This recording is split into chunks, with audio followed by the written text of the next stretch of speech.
Both my ear and my self-esteem would hurt for days.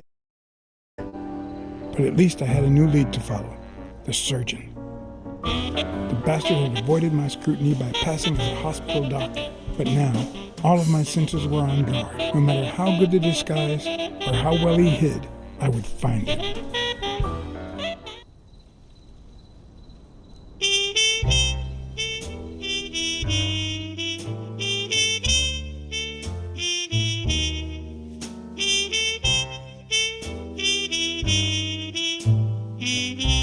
So what you're saying is, 1, there's a corruption scandal involving all kinds of athletes. 2, our puppet master is a surgeon named Mitchell, a man who happened to fight in the war with Dunn, right?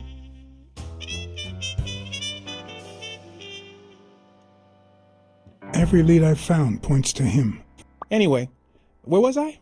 Number 3, right? 3. Since Dunn was on his trail, Mitchell hired an anteater to get rid of him.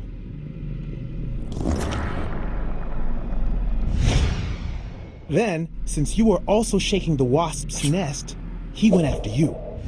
But the anteater made a mistake, and Mitchell killed him to cover his own tracks. And, wait, 4. The key to all this lies with a common friend of Dunn's and Mitchell's, Craig Spenow. Do you really trust him?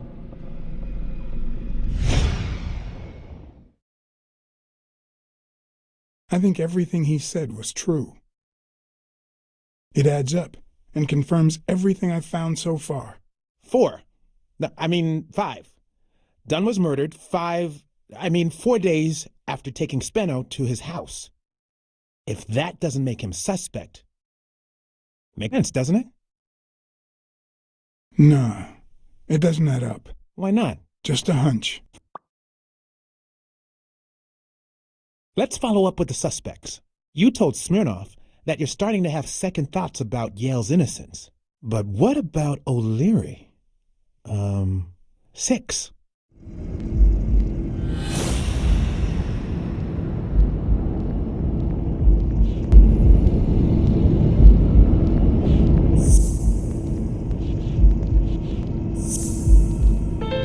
O'Leary wouldn't have sent Randall to kill Dunn. He would have dragged him to his basement, given him his little speech, and then killed him himself. Nah, I know O'Leary, and he wouldn't have sent a hitman. He would have taken matters into his own hands. What about Cassidy? 7, right?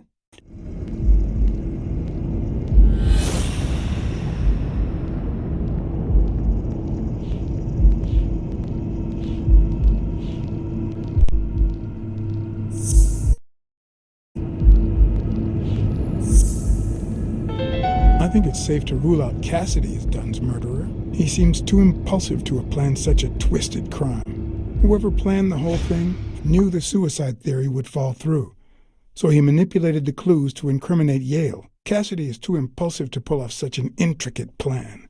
So, you're right. Mitchell is the one pulling the strings. And you know why? Because in novels, the murderer is always someone the detective knows from the beginning. Well, that could be the case in British novels. You know, where everyone in the mansion where the murder took place is a suspect. But this might just be an American whodunit, where the detective doesn't even meet the culprit until the last scene. You mean we still don't know who's pulling the strings? I didn't say that. How did it go with Helen Moore? I didn't get anything, even though it started out really well.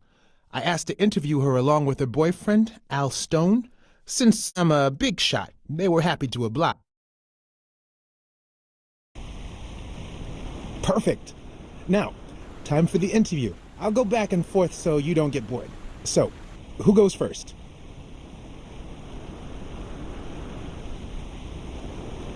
Here's a question for Al.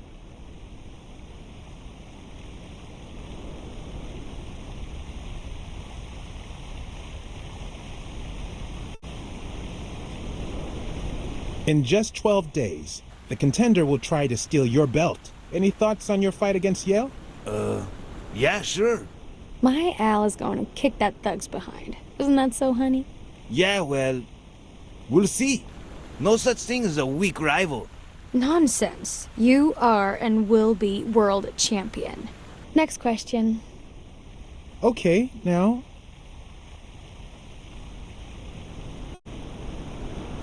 Here's one for Helen.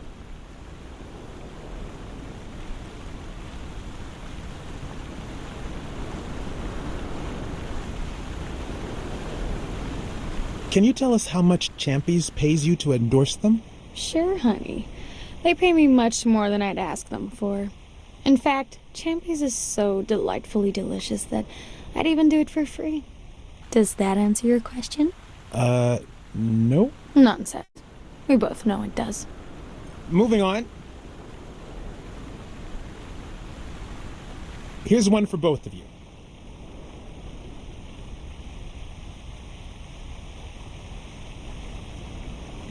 Have you thought about marriage and children? Well, the truth is, we haven't talked about it, but maybe it's too soon. Maybe... Of course we thought about it. Al is simply too private, that's all. That's all we can say for now. But tell your readers to watch this space. Now what? Time for a picture. How should we pose?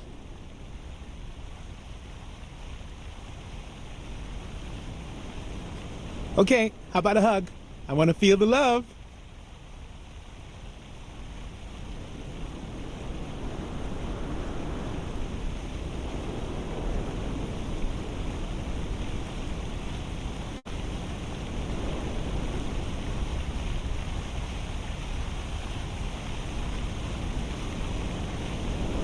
You're the envy of all America. Okay, one more question. And Al, honey, can you answer it? I've got to go say hi to a fan. I'll be right back, Mr. Pulitzer. Wait. You mean she stopped smiling when that fan showed up? Yeah. Could you describe him for me? I'll be able to show you something as soon as I'm done developing these pictures. And actually, I thought it was odd too. So while I continued to interview Stone, I managed to take some pictures of Moore and whoever her mysterious fan was.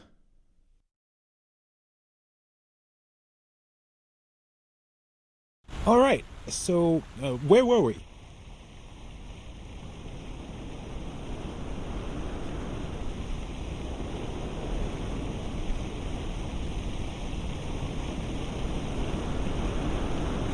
Your manager is Frank Cassidy, president of the Boxing Managers Association of New York. According to him, only boxers working with member managers should be allowed to compete. What do you think about that? Cassidy is a great manager, really. No complaints there. And the work he's putting in as president of the association is really valuable. But, I don't know, maybe in this case, Joe Dunn was right. Wait, no. Could you keep that last comment off the record? You know, on the down low. My lips are sealed. Are you ever jealous about sharing your sweetheart with America? Well, I wouldn't say I'm jealous, but I know that someone so popular and honest can draw the wrong kind of attention. There are plenty of people who would love to put an end to her career, so it's not easy. In just 12 days, the contender will try to steal your belt. Any thoughts on your fight against Yale?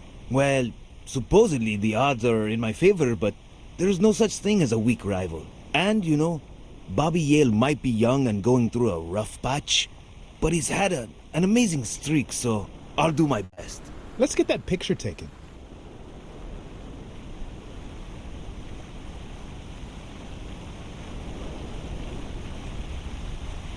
Let's see what you think about this. Close your eyes and rest your chin on your fist. The boxing thinker. Like these? Exactly.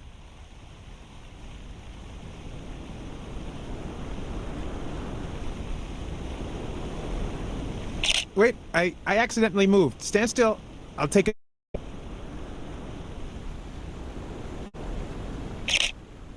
What's with me today? Don't move, please. Now we got it. Should we keep at it? I'm going to take one more, all right? Turn around and show me those biceps from behind. Like that? That's it.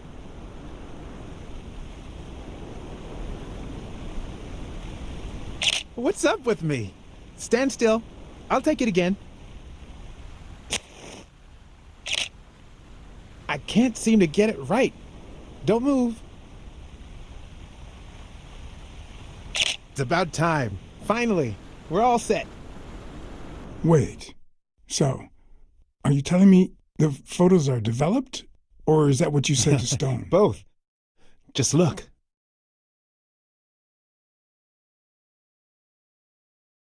Who's that guy?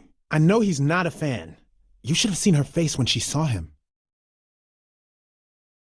How much do you think each bicep weighs? A lot, but less than your tongue. You're hilarious. I think she only smokes when she's nervous. What was making her nervous?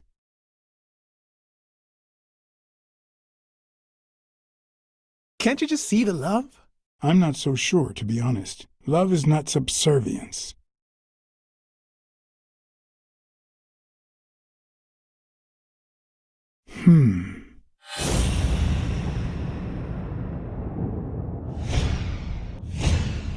I've seen that matchbox before.